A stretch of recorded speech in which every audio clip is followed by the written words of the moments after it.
So, Al and Carlton, thank you so much for joining us. Thanks for having us. Yes, thank you for having us. It's an absolute pleasure. So I'll just lay the ground for everyone who's listening now. The reason why we're talking today, we came across an article that was posted on LinkedIn, which the title was, "It's Not Okay to Be Fat in the Army." It was an article by Will Bolton, published in the Telegraph. And that kind of got us all talking, especially with you guys from your military backgrounds, about things like the body positive movement and where the dialogue is going in society and the media today, especially in relation to how we view our health and how we view fitness and being overweight and being obese. So that's what we want to talk about today. But I thought I'd just start with each of you individually, just telling us a little bit about yourself. So as Carlton mentioned before, we'll go alphabetically. So let's go with Al. If you tell us a little bit about yourself.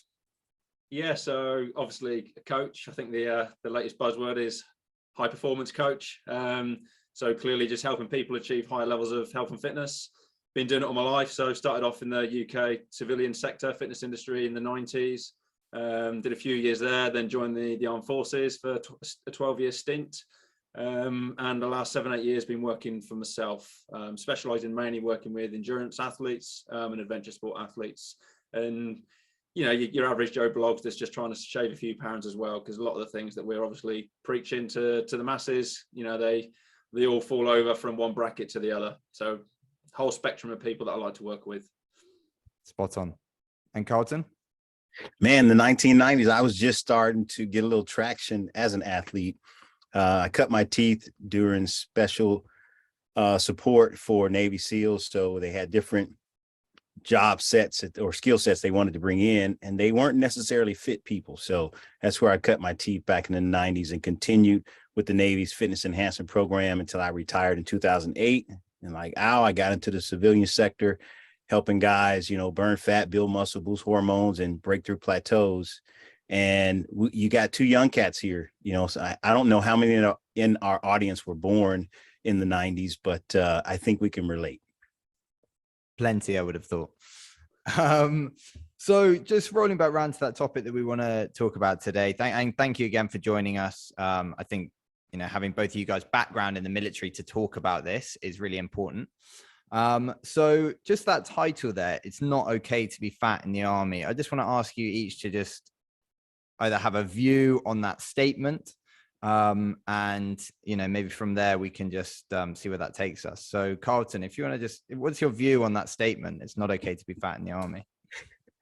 You know, it's funny because it could be a play on words. They could be talking about the Salvation Army, but I'm sure they're talking about the forces.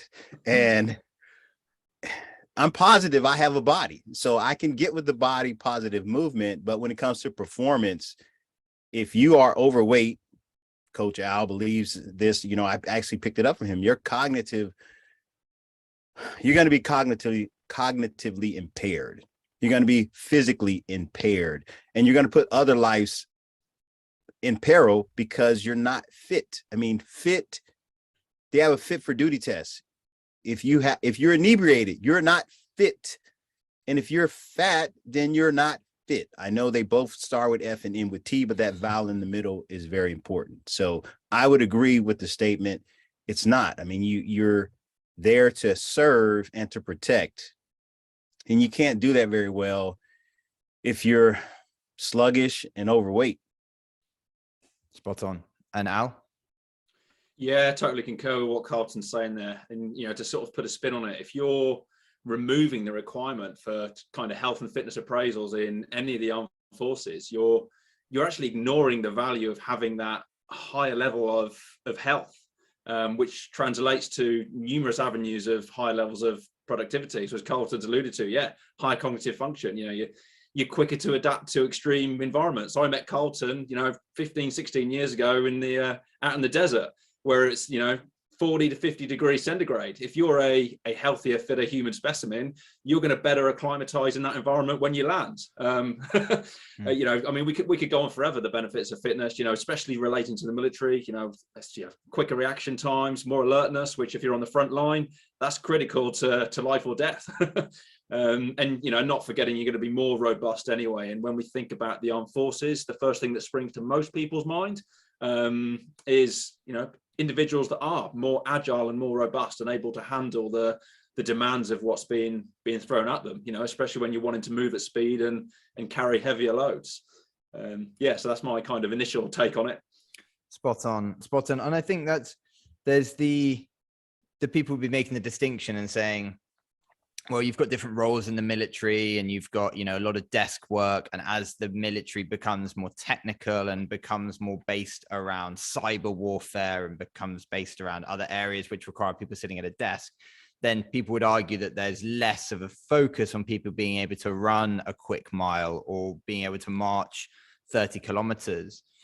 But, and we'll come back to that, any points you want to make on that. But particularly for me, it sparked that if we're telling people that our military don't need to be fit, then what does that say about people who are not even in the military? Like, do regular civilians, in which case regular civilians definitely don't need to be fit. Like, what do they need to be for? They're behind the cover of the military for protection.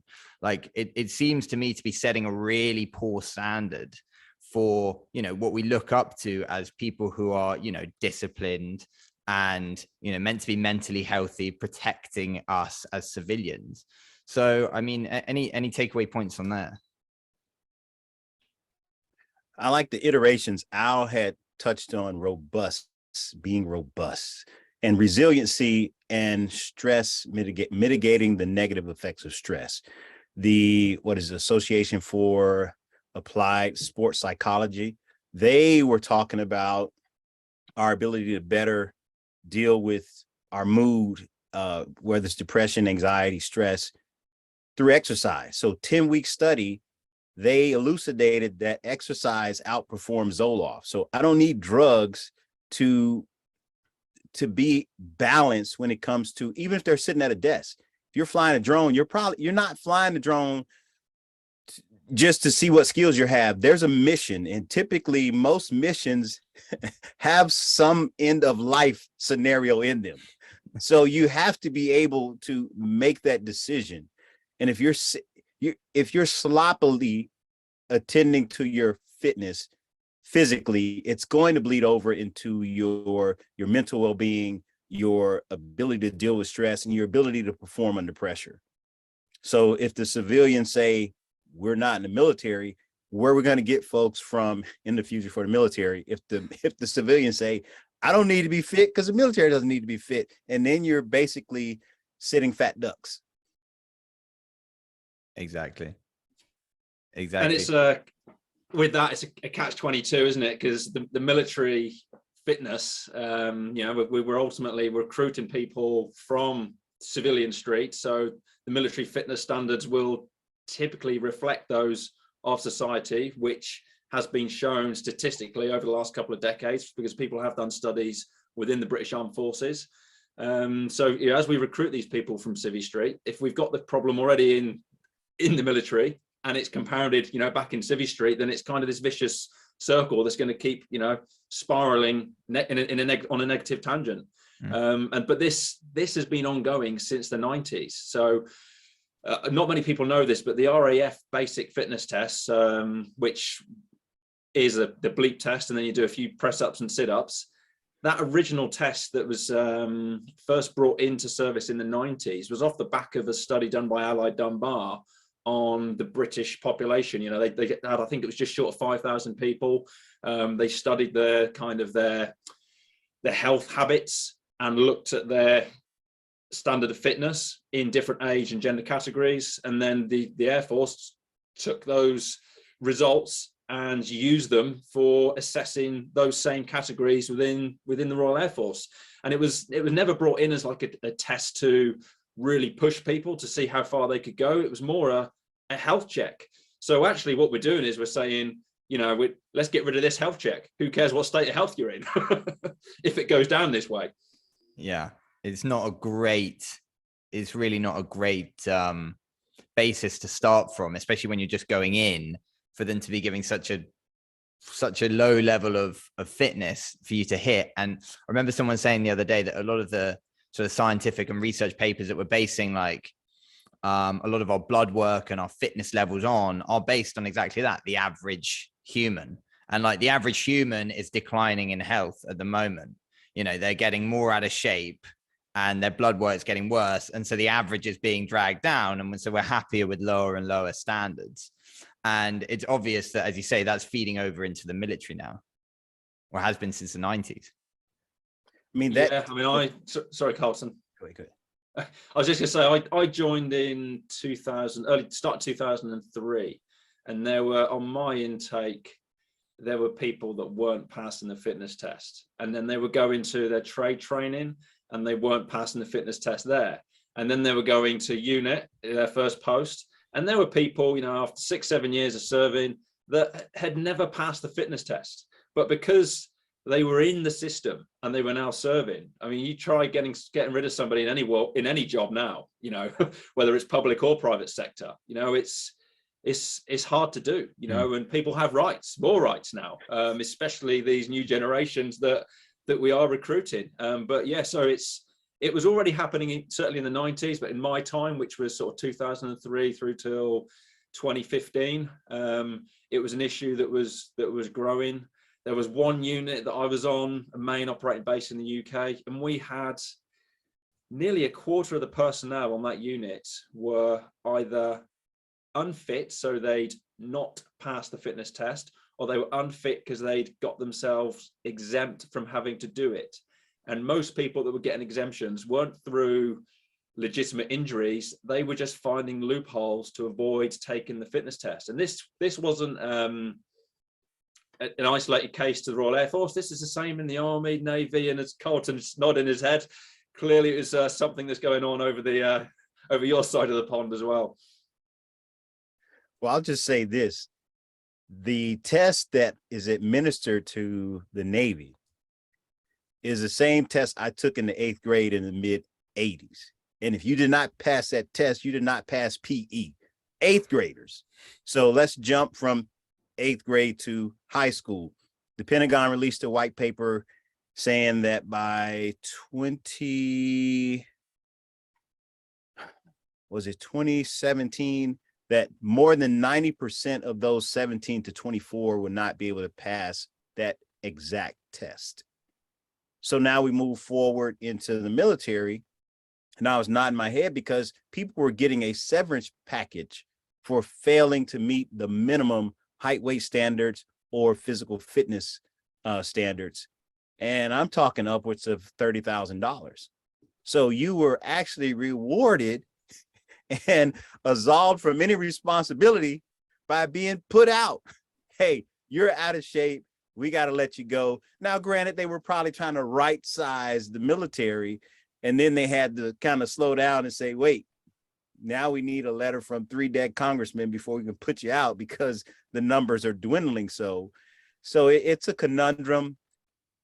And regardless of how they shake it up, at the end of the day, if you're not fit, it's going to spell trouble for the people that are depending on you as well as the individual themselves. Mm-hmm. And it sounds like from that, it's not just a slipping of fitness standards. It's like an overall slipping of like overall attitude, like the attitude that people are taking with their health and their responsibility and their discipline. I mean, I've certainly seen it in many walks of life, in just civilian life. I've never been in the military, but it sounds like there's this slippery slope towards rewarding average and rewarding people finding their weaknesses and sort of utilizing their weaknesses to get what they want. Yeah, we've all spoken about it, haven't we? This kind of, we applaud more last place than we do first now. You know, everybody gets a medal. You know, we're losing this competitive instinct, this kind of internal drive that we've all got ingrained in our DNA, kind of this hunter-gatherer. You know, you think about our ancestry, all our roots, going back over millions of years of fighting for survival, whereas now we're, you know, we call it PlayStation generations, Generation X. You know, where's the need to be fit, to run, to pick up your body weight if you can, you know, get on your phone and order a takeaway dinner, or everything be delivered to the house. You know, where's, you know, so I can understand, you know, if you've got somebody that's in a, like Carlton touched on earlier, you both have, you know, you're in a sedentary job in the military where most of the time you might be sat at a desk looking at a screen, or you're a driving duty or something, and there might not be an immediate requirement to run a mile and a half or to do, a multi-stage fitness test, the bleep test, which is what we're alluding to when we talk about the basic fitness tests in most of our armed forces. But as we've already touched on, actually fitness goes a lot further than just achieving that health check. It spills over to your performance in every walk of life, whether that's your job in the military or just the way that you're going about your day-to-day life. I think what happens when we get together is we kind of feed each other ideals, and we kind of germinate ideals, because knowing that you primarily focus on endurance, multi-sport athletes and clients, it makes me think of how they've marketed that to the public. And it makes me think how Planet Fitness has lowered the barrier of entry into the gym to help people get past the gym intimidation scenario. And so we kind of have some support from commercialism, because they're getting them to take a step in that direction. And if we can get behind some of them, it's like the little kid walking on the beach with his granddad, and he's throwing a starfish back, and his granddad saying, you can't save them all. It doesn't matter. It doesn't make a difference. And he says, it makes a difference to this when it throws them in. So if one by one, we can impact the people that come to us positively and get them to move forward, they can become a, what do you say? They can campaign for us, for the cause. It's not just for us, it's for the cause, because society as a whole is the medical costs. I mean, all the expenses that go to neglect, that have to address neglect. If we can one by one begin to help people move beyond just the first step. Ooh, I signed up for a triathlon. I signed up for this. Okay, let's help you perform well. Yes, you're going to get a t-shirt and a medal just because you completed. But how about we get you prepared so that you can strive towards your best instead of just barely making it through? Yeah, I think that's a really good point. It's very easy to when you're in a position where the extent of physical endurance and the extent that humans can perform to, it's very easy to look down on gyms like Planet Fitness, or gyms that are promoting mediocrity, and not even mediocrity, but really, really poor levels of fitness, and see them as a negative, when it's exactly as you say.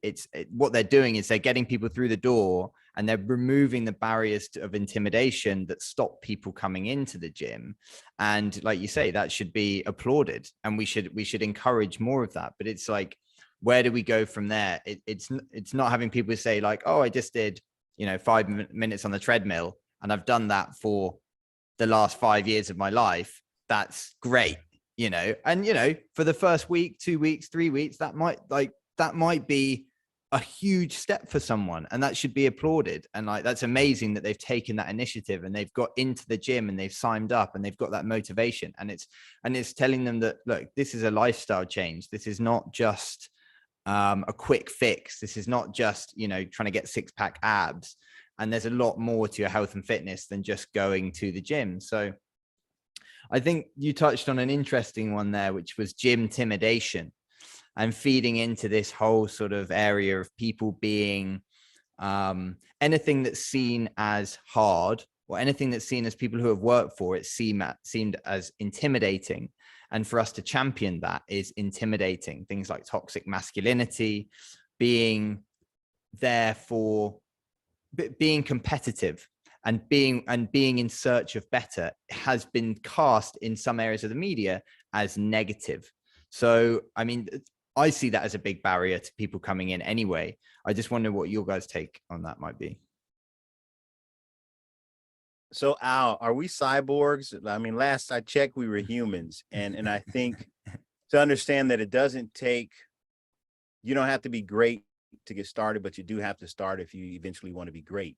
And so when we get them taking that first step and looking at steps 7, 8, 9, maybe 10, we can move them along. And I think when they realize that we're regular people, I mean, there's nothing different about us except our habits and our choices. We have blood with hemoglobin just like everybody else. We got bones that can break. I mean, we have joints and tendons, and every human body out there has the same components that we do, for the most part. And of course, you have some exceptions, but to understand that it is attainable if we go about it intelligently. We're not asking them to be, ultra marathoners in a week. But as you said, if that first 2 or 3 weeks, you're managing 5 minutes and that's taxing your body, okay, great. After you adapt to the stimuli, you can get to 10 to 15 to 20 and hopefully, a pull up, a weight assisted pull up and dip here and there, and you're on your way. And I think the ideal that I want to impress is the goal is not to stay at start. The goal is to start and continue moving forward. So to progress and pursue our capacity, our potential. I mean, we're capable of doing much more than we achieve or pursue every day. So, I mean, that's kind of my thing. Look at where you want to be in 2 years or 3 years or 6 months for that matter. And let's pursue that. Yeah, absolutely. And to bring this back to kind of the armed forces, the military, which is obviously what this is all about. That's always been that approach has always existed in the armed forces. In fact, it's even better now because we certainly in the UK, we have pre-joining fitness assessments, which are often done by a civilian PT in a local chain gym, so similar to kind of Planet Fitness over there. It might be Anytime Fitness or something in the UK. A prospective recruit for the Army, Air Force, Navy will go to that local gym. They'll do maybe a 1.5 mile jog on a treadmill, and a few body weight exercises to get a gauge on where they're at. They'll get potentially given probably a generic program, but something that's going to help them to bridge the gap if they're not quite at the mark before joining. And then when they join on their basic training, everybody always says sort of like, oh, it's never as hard as it was in my day. But I think there's always an element of, of it being arduous from the off. But it's gauged a lot better now. And, the physical trainers in all of our armed forces are extremely professional, highly trained, all giving quality training sessions that meet the standard of the personnel that are in front of them, whether it's a circuit class, a squad run, a gym session, you name it. So these things are in place in the military already. And the armed forces have moved with the technological advances in society as well. They're on social media. They play to all the crowds. We can agree to disagree on perhaps some of the ways things are marketed. So that's why it's frustrating when you see articles like that one a few weeks ago now, where a brave physical trainer that's still serving has said, this isn't right if we look to start scrapping, this fitness assessment in certain areas of our armed forces, because this process is already in place to help people achieve what is actually a very achievable standard of fitness. And I think this is another example of where politics has just infused its way into areas where it really shouldn't be. Yeah. Military fitness, one, like there's many other areas that is just being gently coming into. I mean, that you've got the higher ups. I remember reading in the article down there, there was a specific statement at the end, which was, I can't remember who it was named, but it just said, the UK Army distances itself from this statement, or this statement is not a representation of the UK Army. So for even the UK Army to take to not want to stand on either side of the fence on something so basic as not being fat, like no amount of being overweight or obese is not healthy. Like, I just can't get that. Like, there's so much around people saying, but we've got to be body positive, we've got to be X, Y, and Z, but it's only leading us in one direction. And it's this infusion of the politics into the whole matter, which makes people scared to stand up and scared to say anything. And we just keep sliding further and further because they're going to be absolutely chastised in the media for being, fattest or sexist or racist or any of these areas which gets pulled in to the argument.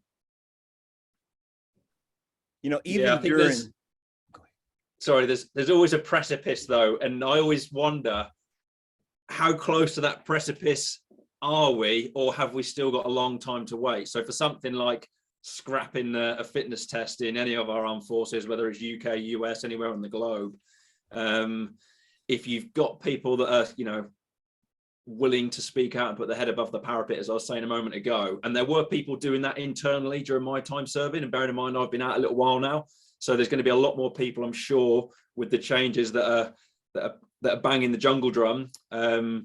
It's just, you know, how much longer before those people further up the chain that are more involved with the political nature of life and the world we're living in, before they try to make these things actually happen, i.e. removing the fitness requirement. And is there going to be enough from, you know, the internal drivers, you know, the respective physical education branches of each of the armed forces to push back up the chain to prevent it from ever occurring? Because we all understand as health and fitness professionals the value, clearly, of having a standard of fitness in any walk of life, particularly in the armed forces with our backgrounds. And I guarantee you, the people serving in any physical education branch in our armed forces, they're gonna get that as well. So I just want to say from August 2021 back to August 2020. So that year, the personal training industry saw 12.9 billion in revenue. So even with gyms, you know, at first they're like, you got to close and you're not essential. Okay, maybe you are essential, you know, all this rigmarole. Still almost $13 billion was spent on personal training. So even if we say, is not important, something that is not important to the general public is making $13 billion. Hey, I want to be unimportant yesterday. Just give me half of that. I'm content. So it's not going to go away. And if that kind of money is being spent, then why do we still have obesity, overweightness, inactivity? It's like there has to be a voice of reason and some balance and analytical thinking. Okay, let's objectively look at what's going on. And unfortunately, you cannot even hint that people exercise a little critical thinking. The best thing we can do is what we're doing now. Have an intelligent conversation, let it resonate with those with whom it resonates, and those who don't, it doesn't, they're going to say something negative and kind of put it out there anyway. So it's still going to reach people that will have the opportunity to sit and think and weigh the information objectively and say, hey, I was kind of leaning toward this, just take life as it is, be sedentary and conserve calories. And I really don't feel good about that.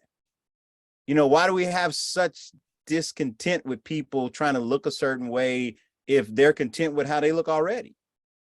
And it's not the extreme of six-pack abs or being a bikini model. It's just when you look at yourself and you realize I'm very disheveled, and they're saying I don't need to do anything about it, but why do I feel? Yeah, because your psychological health is tied closely to your physical health. Yeah, that's the main thing for me, isn't it? It's not about what the person looks like. It's that it's just a marker. Like being obese and being overweight is just a marker for there's something not right in your body. Your body's holding excess weight. There's something like in a health barometer sense that is not right with you. There's something off about your diet. There's something off about your energy balance. You're consuming more than you're moving. Your insulin's probably out of whack, like a whole plethora of other things. It's not the fact that, you know, it's unsightly. It's just the fact that it's a marker for overall health that's going to lead down the line. I mean, we've got millions of people with type 2 diabetes, and I think it's 13 million in the UK have pre-diabetes, and most of them probably don't even know it. Like their insulin is in such poor shape that they're not processing, their energy systems aren't working properly. And it's mostly to those sorts of people who we're telling, hey, it's okay, don't worry about it.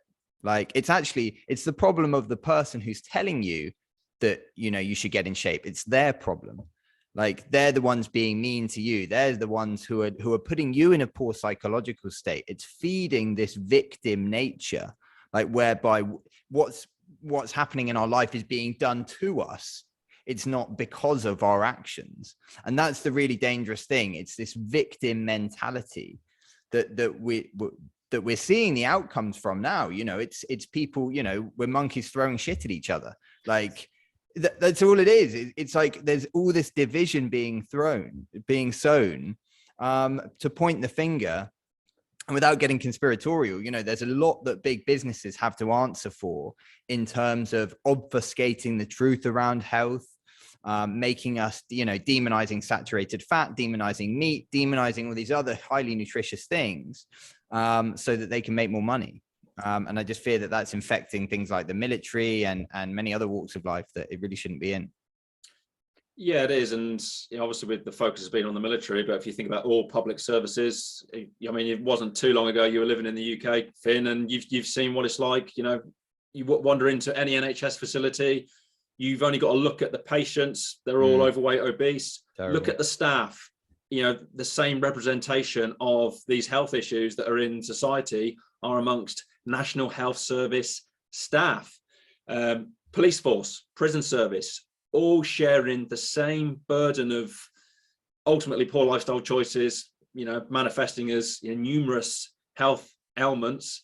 And yeah, it's a public service wide issue, you know, and I'm sure plenty of big private corporate businesses as well. But I think the only way to overcome it is to fight back, is to keep pushing the message, to keep connecting with other individuals who are willing to stand tall on this subject, as we all do, and keep those connections growing. And you know, many we've seen before already. I mean, Karlton alluded to the amount of people that still went to the gym, you know, because the messages are still getting out there.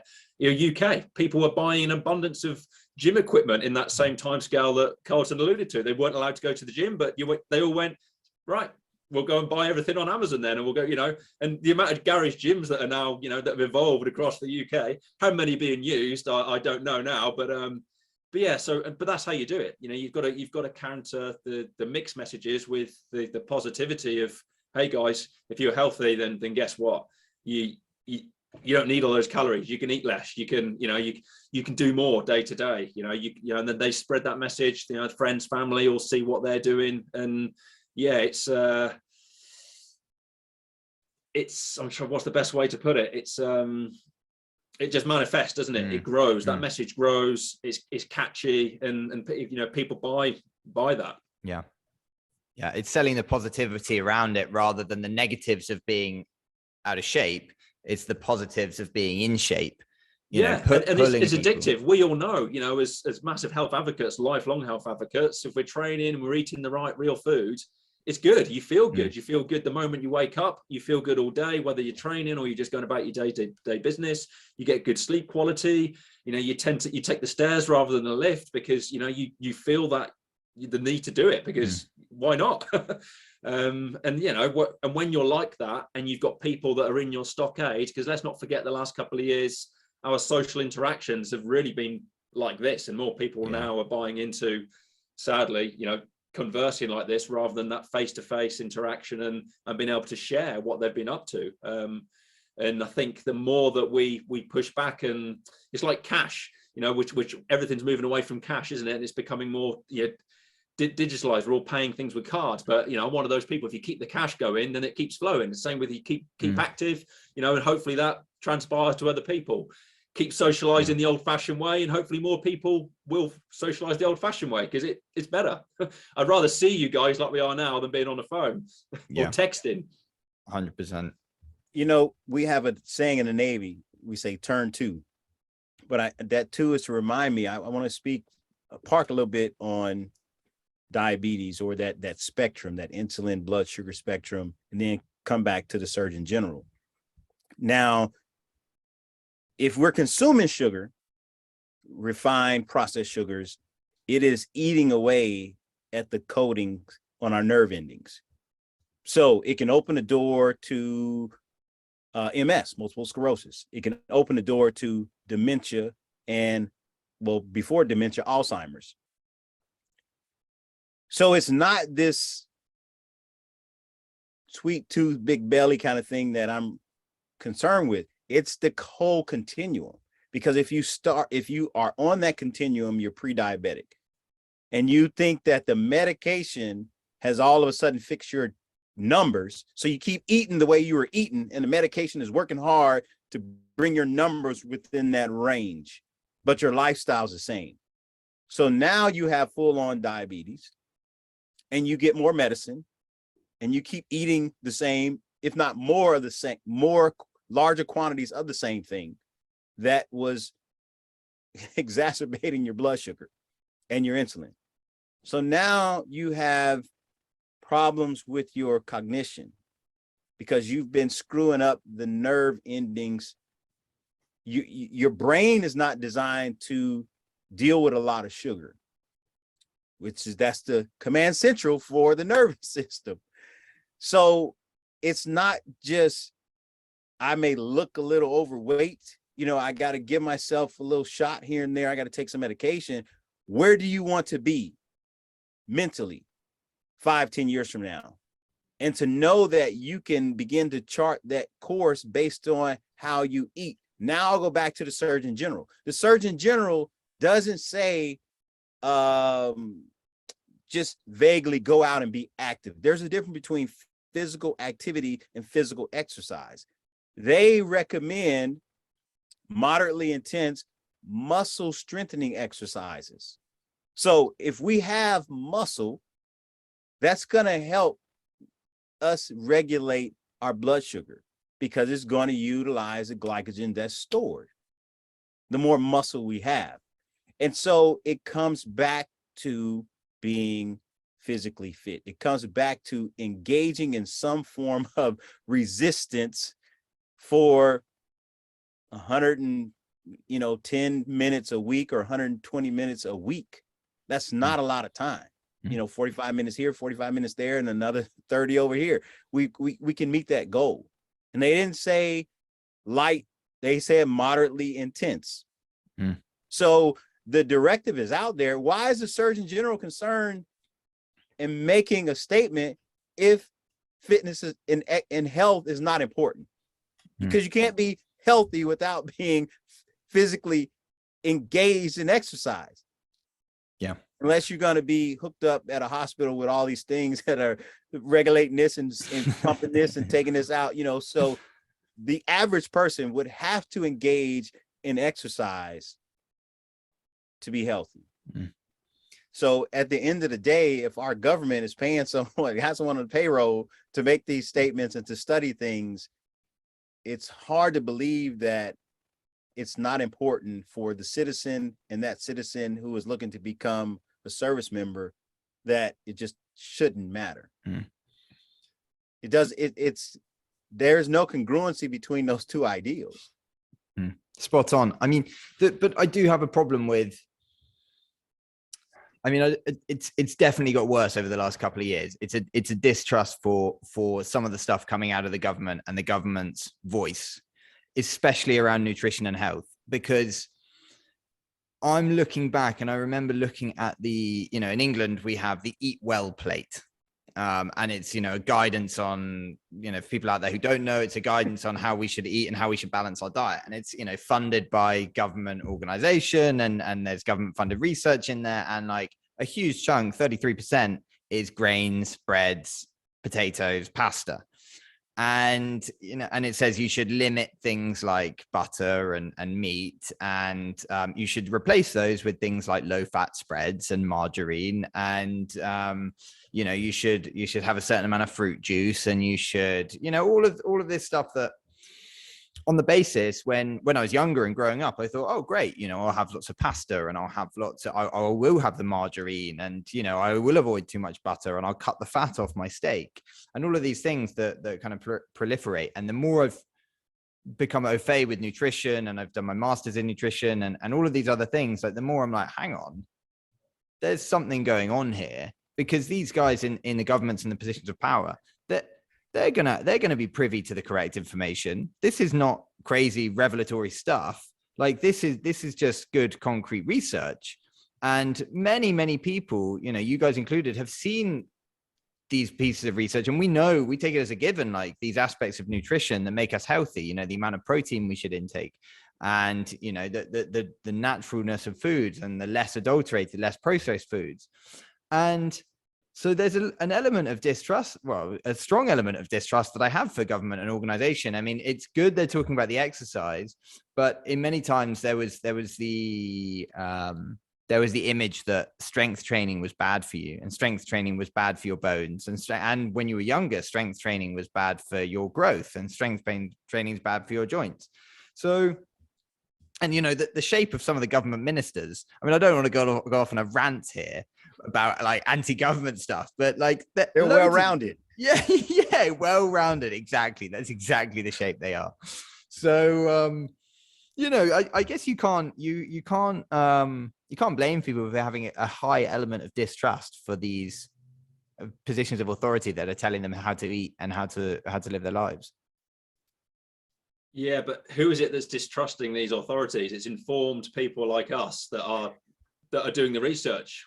Whereas these individuals, along with the whole mainstream media package, they're not pitching to us. They're pitching to the majority of people out there that come home from work or spend their day at home, not working, looking at the box set and reading the social media articles that are pushing all this junk world, junk diet, executing exercise and physical activity.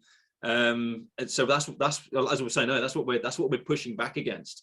And that's the difficulty. If we don't have a platform like one of the mainstream media outlets, or a social media channel that's not Facebook, Twitter, LinkedIn, that's doing all the censorship of people that's speaking out and going against the grain, then we have to create these connections and do it our way, which is informing people with the factual information, which they don't get for anything that's being pushed on any other outlet. So everything with regards to COVID, we can go vaccinations, we can go diet with the kind of vegan movement at the moment. There is nothing scientific being shown to back up any of these new fads that are out there. Absolutely nothing. But when you speak to a professional like one of us, and who normally sits on the other side of the fence with a counter argument, we all have factual information and experience to back up what we're saying. So it's about bringing people back to this kind of middle ground of actually being more open-minded, because so many people, as you alluded to, the last couple of years have become closed-minded. And when you're in a state of fear, anxiety, that manifests as well and feeds more fear and anxiety, and you just go with the easy options. And when we feel in that state, those easy options are put my feet up and order the next takeaway. Job done. We say eat the meat and spit out the bones. And so for the people out there that are sensitive, we can talk about fish too. It's a meat. Yeah. Your little cow is safe with us for now. But the point being, that's what has to happen, or that's what could be a benefit to us if we take the government. Yeah, there's suspicion. But if we just kind of say, hey, they got it right on this and that, and then just drive the conversation from there without getting into directly criticizing. I don't need to directly criticize if I say, hey, I think they got that right. Some of the other stuff I'm not too sure on, but this right here, and then insert the data, insert objective information that leads them in the right way, and then give them some living examples. I was talking about hyperbaric chambers with a friend of mine the other day, and I said, I don't really need to do any research to understand the benefit, because back in the 90s, I heard about, okay, Jessica fell down this well. We had a little girl over here who slid down a shaft, and she was stuck there. They were looking for her, couldn't find her, whatever. And her leg, one leg was above her head, and the other leg she was standing on, and they were going to amputate her leg. They put her in a hyperbaric chamber.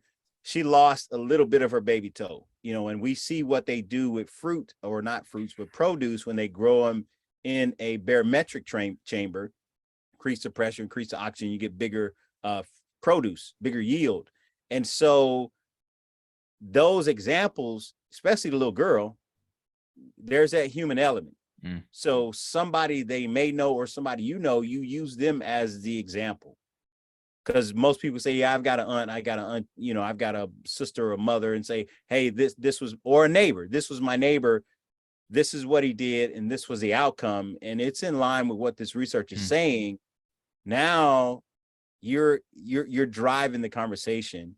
You haven't made yourself a conspirator because you disagree with the guy. No, there's some things we can't agree on. Boom, boom, boom. Here's the research. Here's an example, and voila. Yeah, they've opened the door for the conversation through their misinformation. But in the misinformation is some solid information. And I think that's what gets so tiring for people, is they just want to know, where is this bandwagon going? Okay, I'm on it. Don't bring up any other topics. I'm on this bandwagon. We believe this. We don't believe nothing else. Don't bring anything else, and I'm good to go. Well, you actually also could believe this. Oh, no. You want me to think. You want me to analyze. You want me to synthesize my own opinion. Oh, no. We don't do that. And I think that's what can be discouraging, is this ideal that if you think your brain's going to implode, or you're going to get arrested for a felony offense because you're actually thinking and analyzing and observing and coming up with your own ideal. Yeah, spot on. I mean, like, I saw some research the other day. I posted it on LinkedIn, and it was about how there's a new study that came out of one of these big academic journals showing that the more, or their conclusion was, the more sustainable foods that we eat are actually more nutritious. And then it went on to conclude, that meat was, because it was unsustainable, that it was not nutritious, or vice versa. And, the devil is really in the detail with these research papers. You've got to really dig into the methodological analysis. And that's why it's difficult for people now, is even the people who are looking at the research papers, they just look at the conclusions, most of them. Whereas if you looked at this paper, you could see what they were judging nutritional value on. And nutritional value was based on how low in saturated fat it was. It was penalized for being high in saturated fat, and it was penalized for having high salt, and it was penalized for energy density. So, anyone who tell you, oh, and it was rewarded positively for the amount of vegetables in there, and the amount of rapeseed oil in there, and other seed oils. So some of this research is being built on shoddy ground anyway, and it's no wonder that we've got this proliferation of poor information that's coming out. And if you were to look at that, you'd think, well, if I want to do good for the environment, then all I've got to do is eat bread and potatoes, because those are both the most nutritious things for me, and they're very sustainable. So there's this whole polluted level of research going on, and it is that, who's paying for it? Yeah, who's paying for it? I mean, that's the whole thing. And who, I mean, we don't, like, I don't want to go down that rabbit hole of like, but there's this whole wave of, for 100 years more, like, for example, in the strength world, we've known that those who eat more meat, or those who eat more protein, get more muscular when they're training. And like, pure examples like this, and great strength coaches like Charles Poliquin, who was looking at a bit of the research, but he was also seeing it in his athletes. He was running pretty much like long-standing experiments on his athletes to see what gave them better results. And often it was things like increasing saturated fats and reducing seed oils. I mean, we've known this, like, in our communities, and in different sections of society, without needing someone to confirm it in some sort of highly financed research paper. You hit on something when you look at the research, and I was looking around because I have a book that our department head recommended. And this is my third master's degree. I was like, I don't need a book for grad school. And I'm like, no. You're never too old to learn. So I go get the book. It's by this guy, Dana Shores. Incredible book. And it kind of walks you through research papers, because your whole ideal of grad school is you're going to have to write a thesis, or you're definitely going to be doing presentations in class. And so you want to be solid when you're making these conclusions. And of course, in our data analytics class, we get more into how to dissect a research paper. And I'm thinking, we finna do some statistics. And they're like, yeah, before you get to looking at the statistics, look at the method. Yes, look at the conclusion, look at the abstract. And as you said, Finn, for us, it's like, okay, let me go through this process. Whereas for the layperson, they see a paper, they may just look at the abstract and say, I'm done. I don't even want to read this, let alone go to the conclusion and then bounce back to the methodologies. So it does make our conversations a necessity, because we're distilling some of our processes and the information, and how, if you just look at life, because in one sense you have that as a gatekeeper. It's not in a peer review research journal, so it didn't happen, but you observed things and you repeated those methods and you observed the same outcomes. Well, in a sense, you're doing research, but just because it's not peer reviewed doesn't mean you dismiss that. And they love to say it was anecdotal, just write it off. Okay, well, maybe I wasn't aware of how you guys like to document things scientifically, but that doesn't dismiss the experience that I've lived and seen, and in some cases documented in my own journals, my workout journal, my nutrition journal. And so I think that's where our voice is very important, because we can speak to, okay, yes, the research is there. You want to be careful how you interpret it. And also there are things that have occurred outside of research that are just as valid. Just look around you. And I think when people can experience things within themselves, oh, I do sleep better. I'm getting enough calories. I'm running the engine off sufficient fuel. I got more done. I rest better. I think better. I don't have to sell a person on something they experience within their own bodies. And I think that can move us forward and move the grass movement forward when individual people experience positive changes in their own life from making some lifestyle changes. Totally agree.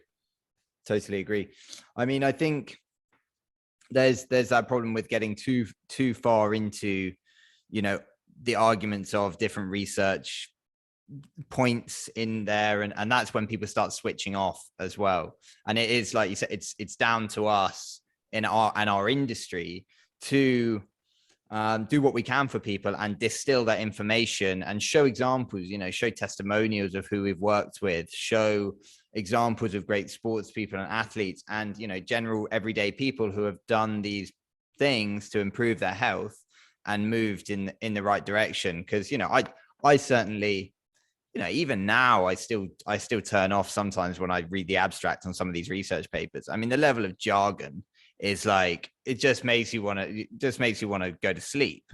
And you have to really have the will to want to get to the bottom of this stuff. And that takes time, and it takes energy, and it takes you to be in a little bit of pain to want to find that truth.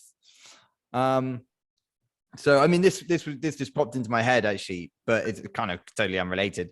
But when we were mentioning about, the body positive stuff, and I saw the other day Abercrombie and Fitch had come out with a new marketing campaign, and you might have seen this, Al, if you're chuckling away, but it was just, I mean, I don't want to slate the lady directly, but she was in pretty poor shape. And I mean, she's on the higher end of the morbidly obese spectrum. And they're using her to then advertise her clothes in this body positive movement. And I remember not too long ago, they were the ones who would only make up to a size medium thing. They didn't want anyone fat wearing their clothes.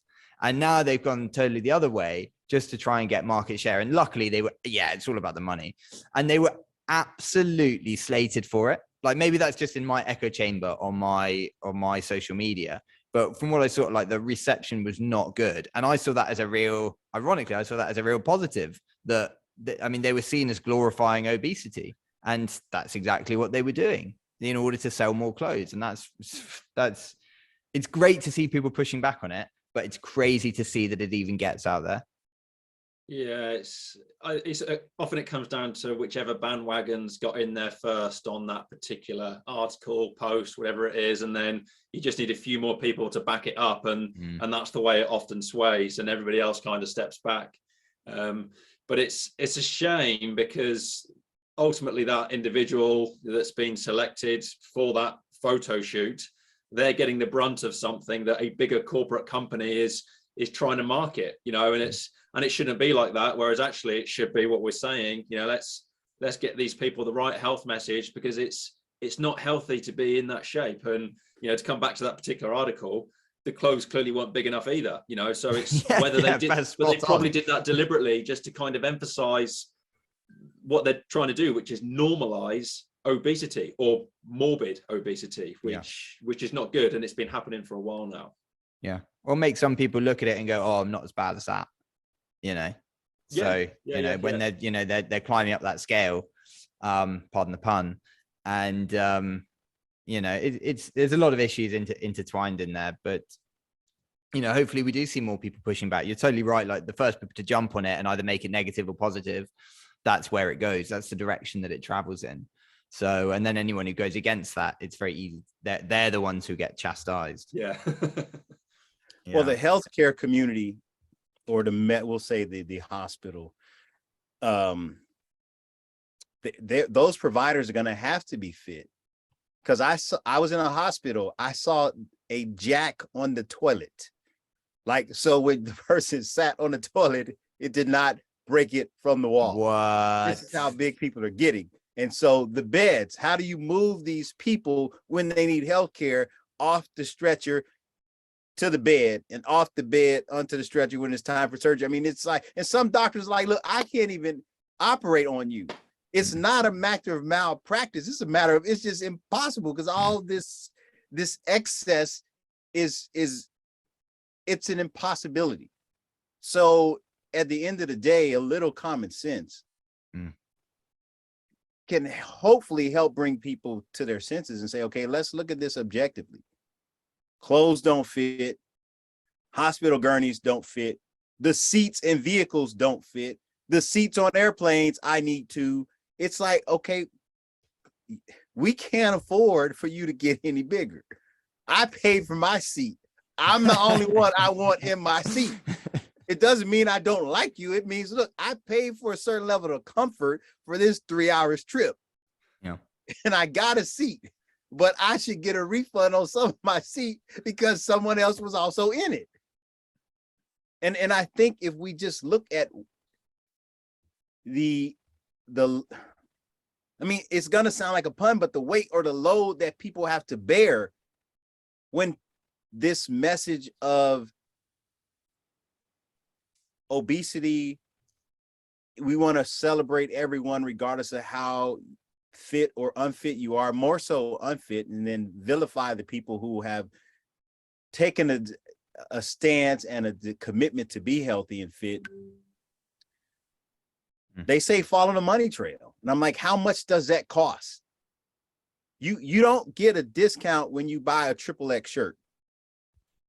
You pay extra for more material.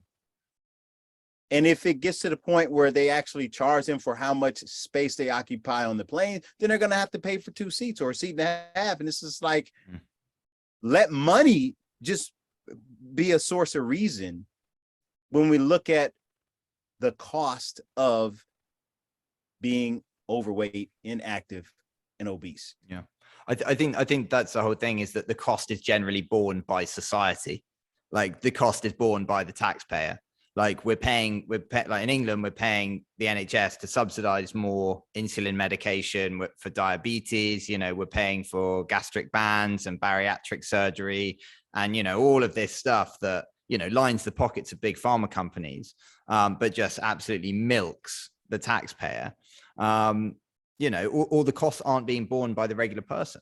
It's just expected, you know, once you get to 60, you start getting on medications, you know, 50, whatever, you know, people get on statins. And, you know, we all bear that cost, whereas because it's the responsibility of the individual is not being taken. I just want to come to a point that kind of ties what you were both saying together there. So healthy individuals out in society that have already made that decision to take a healthier path in life through exercise, healthy eating, you know, focusing on all those other things. I mean, I talk about my peak performance pentagram, where you talk about mindfulness and, you know, good quality sleep and other recovery methods, etc. These people aren't going to NHS facilities. They're not a burden on anybody, and yet they're still picking up the tab in their taxes for people who are burdening health services and are creating the big elephant in the room that is this pandemic of ill health that is just destroying society. So, not just the military, but every kind of echelon that we've already touched on. And so it's, we need to start applauding people that are making these personal choices to be healthy individuals and role model for everybody else, because that is what needs to happen to reduce the burden elsewhere. That sort of ricochet effect into everybody else. Spot on. Guys, we're coming up to time. It's been absolutely fascinating. We've got into a lot of rabbit holes there and I love it. But thank you so much for joining us. I just want to go quickly. And if people want to get more information about where they can hear more from you, they can see your work, they can get in touch. I just want to hear firstly from Karlton, where can they find you? And then we'll speak to you, Al. Any Google search of Karlton with a K Meadows. I'm on LinkedIn. I think it's Gold Meadows 2016. I'm on Instagram, the Fitz Karlton, again, Karlton with a K. That's me. Spot on. Much the same. Google Al Hadnett and you'll get a load of hits to my website, peakfusionuk.com. And then from there, you can go to all my social media avenues and like Karlton YouTube channel as well. Spot on. And again, thank you so much, everyone, for listening. And thank you so much, Karlton and Al, for joining us. I hope to see you again soon. Thanks for having us. Right.